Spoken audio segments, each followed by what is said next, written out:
আমি এখন আছি বেগম রোকেয়া বিশ্ববিদ্যালয়ের স্কটল্যান্ডে, যেটা মূলত একটা মেহগনি বাগান।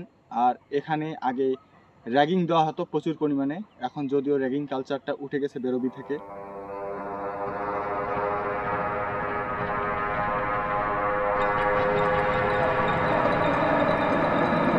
বেরোবির এমন একটা জায়গা স্কটল্যান্ড যেখানে সকল মেয়েরাই দেখতে যেতে চায়, কিন্তু কেউ আসলে যায় না সেখানে।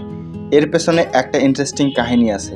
এক সময় স্কটল্যান্ডে প্রচুর পরিমাণে র্যাগিং হতো, এখনও যদি তা হয় না, কিন্তু এই জায়গাটা একটা গভীর বনের মতো, যার কারণে মেয়েরা সেখানে যেতে ভয় পায়। এই জন্য নর্মালি মেয়েরা স্কটল্যান্ডে যায় না।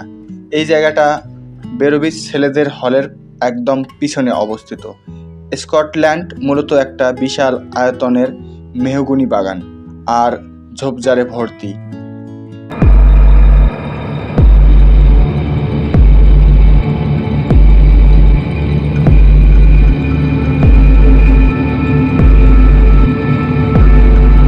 এই জায়গাটা ভীষণ শীতল থাকে গরমকালে।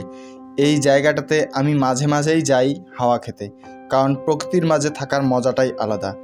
স্কটল্যান্ডে রয়েছে বেরোবির সবুজের সমারোহ। জায়গাটা প্রায় 3 বিঘা জমিকে ঘিরে অবস্থিত। স্কটল্যান্ড বিষয়ে যদি ফোকাস করা হয়, তবে এখানকার সবথেকে সুন্দর বিষয়ে যা নজরে পড়ে তা হলো পাখির কলতান ও শুকনো পাতার মর্মর শব্দ, যা প্রকৃতির শব্দ শোনায়।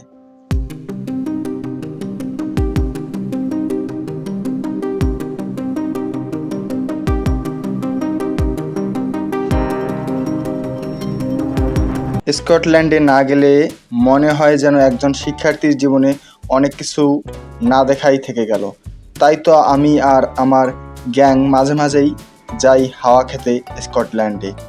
আমি প্রকৃতিপ্রেমী, প্রকৃতির মাঝে বারে বারে ফিরে আসি।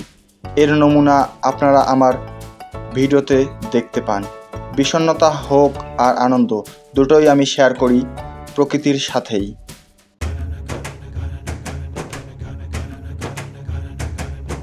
তো এই হচ্ছে বেরোবির স্কটল্যান্ড।